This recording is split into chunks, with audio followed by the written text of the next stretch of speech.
Welcome back to Ancient Stoic Secrets, where timeless wisdom meets the modern soul. Today, we're uncovering a silent danger, the trap of always being nice.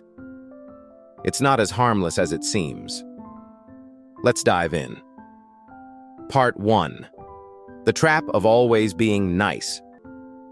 As kids, many of us were rewarded for being quiet, polite, and easy to manage. We learned that avoiding conflict got us love and praise. But as adults, that survival tactic becomes a cage. We say yes too often. We disappear in rooms where we should stand out. Because kindness without strength doesn't earn respect. It breeds invisibility. People admire clarity, not compliance. They remember courage, not comfort. The truth? Niceness is often just fear in disguise. As Marcus Aurelius said, waste no more time arguing what a good man should be. Be one. So stop asking for permission to be real. You weren't born to be agreeable. You were born to be true. Kindness is powerful only when it's backed by strength. Part 2. When kindness becomes self-betrayal. You know that feeling. You say yes when every part of you wants to say no. That's not compassion. That's fear. Fear of disappointing others. Fear of not being liked. We overextend, overcommit, and over-apologize. But every yes that violates your values is a quiet betrayal of yourself.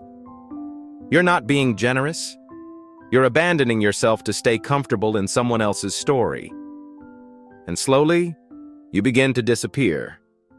Real kindness requires boundaries. Courage doesn't mean being unkind. It means being clear. Virtue, as the Stoics taught, isn't about people-pleasing. It's about integrity. Are you saying yes because it aligns with your values, or because you're afraid to be misunderstood? Ask yourself. Then answer honestly. Part 3. Presence over pleasing. 2. Nice guys rarely make history. They're agreeable, polite, accommodating, and often invisible. When your energy is spent managing others' comfort, your own presence fades. You become liked, not respected. Useful, not valued. I once knew a man who agreed with everything in meetings, hoping to be seen as a team player. No one remembered him. Respect is earned not by being agreeable, but by being grounded. The Stoics didn't chase approval. Marcus Aurelius led with conviction, not charm. When you speak from principle, you may ruffle feathers, but you'll be heard. And that's the difference. Stop trying to be the nicest person in the room. Start being the most present. Respect follows presence, not performance. Part 4. Stop being useful at your own expense. James was always the dependable one at work, stayed late, picked up the slack.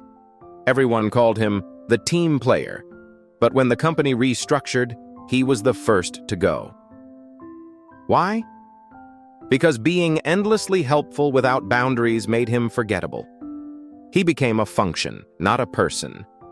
People relied on him, but they didn't see him. And that's what happens when usefulness becomes your identity. You get used, then replaced. Being kind doesn't mean being available 24/7. Your value doesn't lie in how much you do for others, but in how well you stand for yourself. Draw the line. Say no. You're not just a tool in someone else's toolbox. You're a whole human being with worth beyond your usefulness. Being kind doesn't mean being available 24/7. Your value doesn't lie in how much you do for others, but in how well you stand for yourself. Draw the line. Say no. You're not just a tool in someone else's toolbox. You're a whole human being with worth beyond your usefulness. Part 5. Don't trade your soul for acceptance. We all want to be liked. But when being liked becomes more important than being real, we lose ourselves. You smile when you're exhausted. You say yes when you're screaming no inside. You mold yourself to fit every room, every person.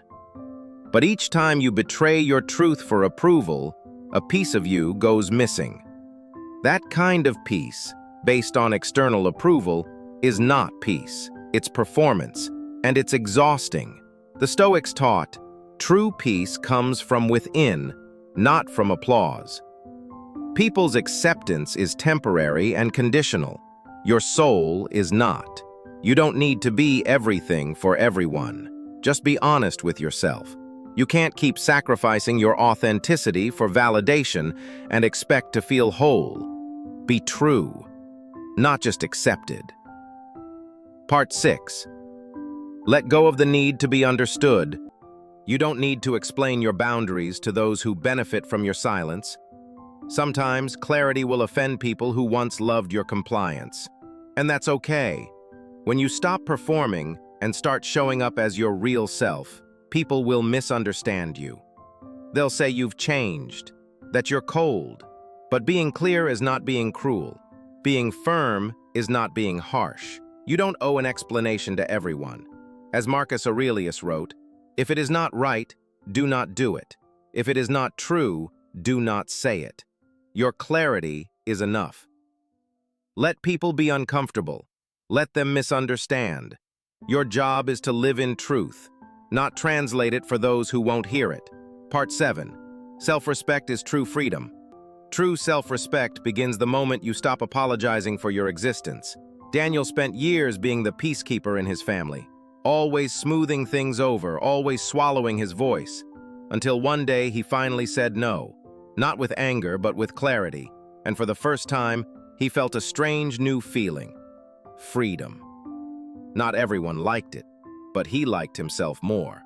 That's self-respect. It's not about being loud or aggressive, it's about honoring your boundaries even when they make others uncomfortable. The Stoics taught that freedom comes not from pleasing others, but from mastering yourself. Say no without guilt. Say yes without fear. Protect your peace like your life depends on it, because it does. Part 8. Clarity over compliance. Real virtue isn't measured by how agreeable you are. It's measured by how clearly you draw your lines and how calmly you hold them. You weren't born, but harder to respect. Grounded people don't seek approval. They seek alignment. And alignment requires clarity. Speak your truth, even if your voice shakes. Draw boundaries, even if they disappoint others. The Stoics didn't aim to fit in. They aimed to be whole. Protect your time. Protect your energy. Protect the truth of who you are. Because your clarity is not a threat. It's your power.